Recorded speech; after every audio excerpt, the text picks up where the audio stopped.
Hola, doctora Marisol Pita. A continuación le hablaremos sobre la justicia corporativa y mi grupo está conformado por Deiris Muegues, Carlos Linero, Samuel Villa, Johanna Mendoza, Luciana Brochero y Tiana Gómez, y mi persona, Ayrton Carvajal. No es difícil alegar que las corrupciones públicas y privadas no suponen nada nuevo bajo la lupa del contexto social, dado que siempre han estado enhebradas en conductas públicas y privadas. Si se quiere ser más específico en cuanto a esta última, en el inconsciente colectivo reposa la idea de que es inofensiva, casi admitida de ordinario por los destinatarios de la norma. Incluso se piensa que es necesaria desde un ángulo economista de las cosas. Con todo, resulta poco creíble que los sobornos corporativos, a veces de poca cuantía, resulten más dañinos que aquellos prototípicos y escandalosos supuestos de corrupción, especialmente política. Esto no está tan alejado de la realidad si se ven las cosas desde un punto de vista tradicional. Todo ha cambiado en cuestiones de ciencia, tecnología y liberalización de mercados en concreto, y han modificado no solo las formas de contratación, sino también el comportamiento de los empresarios a la hora de alcanzar los jugosos rendimientos que ofrece un mercado global. A modo de ejemplo, podemos poner los desastrosos casos de Parmalat y Enron, cuyos empresarios llevaron al colapso económico no solo a sus empresas, sino también a sus sistemas financieros y bursátiles.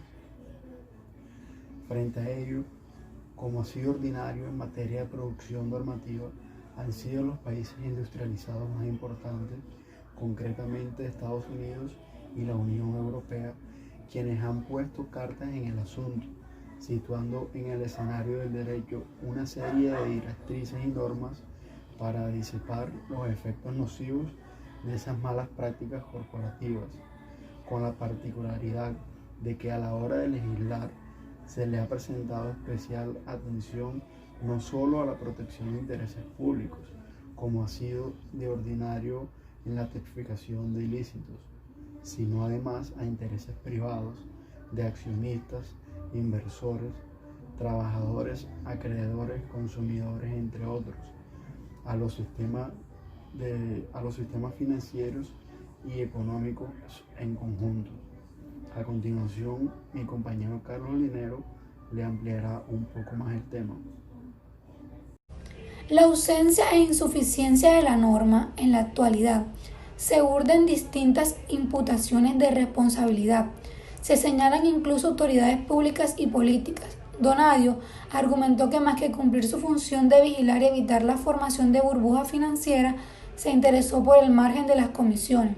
Esto lo convierte en la principal protagonista de la crisis interbolsa. Cual sea el margen de responsabilidad política jurídica, es cierto que este supuesto hecho ha puesto al descubierto la ausencia de un efectivo mecanismo de control y vigilancia de las instituciones. Además, la falta o insuficiencia de normas jurídicas de orden punitivo y preventivo en el ordenamiento jurídico colombiano, la manipulación de instrumentos y de reglas societarias, la presencia de intereses privados económicos como pilar esencial de la economía de la transgresión provoca necesariamente la utilización de instrumentos o instituciones jurídico-privadas para la comisión de actos de corrupción y encubrimiento, desviación y ocupación de beneficios ilícitos derivados de los mismos. Las sociedades encubiertas para las operaciones de desvío de fondos privados resulta inevitable la creación de una o más empresas instrumentales, por lo general en forma de sociedades de capital anónimas limitadas, lo que no excluye fundaciones, cooperativas o asociaciones sin fines de lucro. Las sociedades offshore, lo relevante de este tipo de sociedades es que se fijan su sede social en su paraíso fiscal con el objetivo de beneficiarse de las ventajas tributarias y mercantiles que le brinda la legislación de este país o de cualquier otro país. La sociedad de baja intensidad, esto es una sociedad impermanente, situación de impago y quiebra técnica, no ha desaparecido del mercado, existe pero por la voluntad de sus socios, se mantienen en régimen de baja actividad económica y lo más relevante es que mantiene vigente el objeto social. A favor de la fiduciaria constituida. Se crea en ese sentido un patrimonio separado, esto es que no hay transferencia real de activos. El círculo de operaciones se cierra con la transferencia de ganancias del testaferro a favor del verdadero titular de los bienes. El instrumento del fraude es el contrato de reporto. Según el decreto 4432 del 2006, las operaciones de reporto son aquellas que en una parte el enajenante transfiere la propiedad a otra, o sea, el adquiriente sobre los valores a cambio del pago de una suma de dinero, o sea, el monto inicial, y en las que el adquiriente se compromete a transferir al enajenante valores de la misma especie y características a cambio del pago de una suma de dinero, o sea, esto vendrá siendo el monto final, en la misma fecha o en una fecha posterior previamente acordada, o sea que existe una doble transferencia de valores. El instrumento de fraude y el contrato de reporto. Este tipo de contrato, que se puede usar en bancos, asociaciones privadas, consiste en una parte que sería el reportado, transferir el título de crédito por un valor determinado para ambas partes, en el cual la otra parte, o sea el reportador, la recibe y da el dinero por el cual se haya pactado. El reportado está obligado en el tiempo pactado pagarle esta cantidad de dinero más unos intereses al reportado y a su vez entregarle el título de valor. Pero este también tiene una naturaleza fraudulenta, que es comprar títulos a precios muy bajos o poder comprar más títulos que el que se está permitido.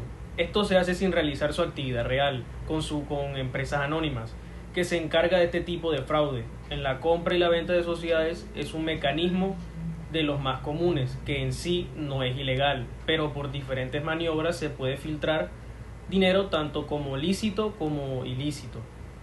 Canalizan cualquiera de estos dos capítulos mandándolo a países extranjeros.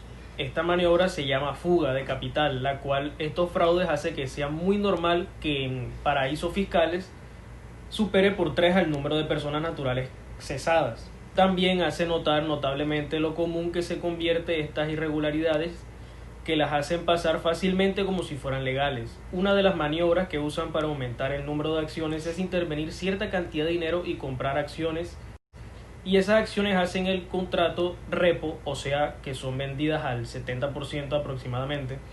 Ese dinero que es recibido por las que vendió realiza la misma maniobra, compra más acciones y se las autovende, por así decirlo, con la intención que las acciones aumenten con la ayuda de empresas anónimas, o que se dedique a este tipo de fraude, los cuales por su generalidad son dueños que solo tienen que esperar que las acciones aumenten en un 10%, por lo menos, para así poder ser vendidas por el inversionista. Obtendrán así un plazo de 30 días, que por lo general se hace el tiempo de estos contratos repro, para así poder ganar cierto capital. Gracias. Como ya mis compañeros lo han expresado anteriormente, la corrupción tanto en el sector público como en el sector privado no tiene exclusividad territorial. Esta se presenta tanto como en los países industrializados como en los que no lo son. Y la diferencia radica en las reglas jurídicas y políticas, y no tanto en el diseño como en la construcción de las mismas. La corrupción siempre ha estado presente en todos los países, ya sean ricos o sean pobres, de economía o mercado o de planificación central, grandes o pequeños. Causa de la corrupción: oportunidad, la creación de poder de decisión en una persona sin control suficiente.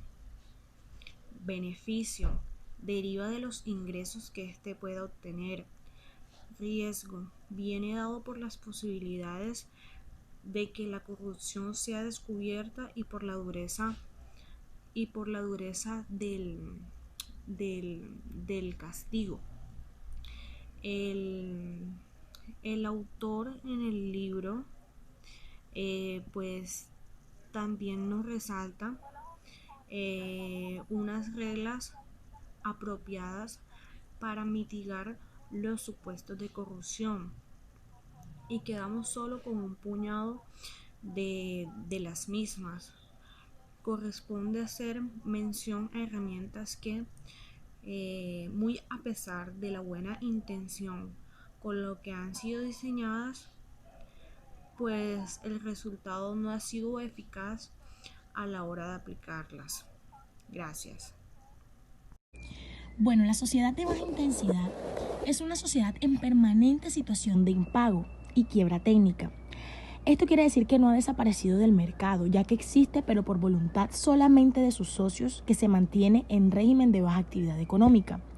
Lo relevante y lo importante es que a fin de mantener el objeto social de esta empresa en el mercado, los administradores hacen como una especie de nacer otra sociedad, una paralela si se quiere, claro.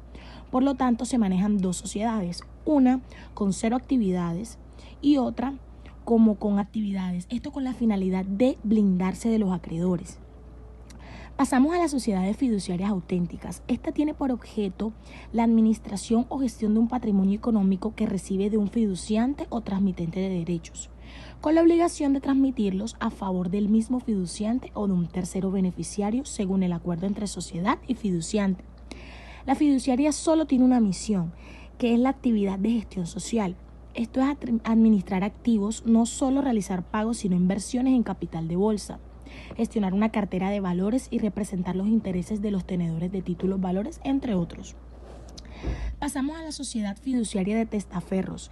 Estas sociedades son creadas en paraísos fiscales a favor de fiduciante con la finalidad de burlar el cumplimiento de obligaciones de pago y protegerlo, en consecuencia de embargos, ejecuciones patrimoniales y pago de impuestos. Desde el origen, la finalidad yace en lo ilícito.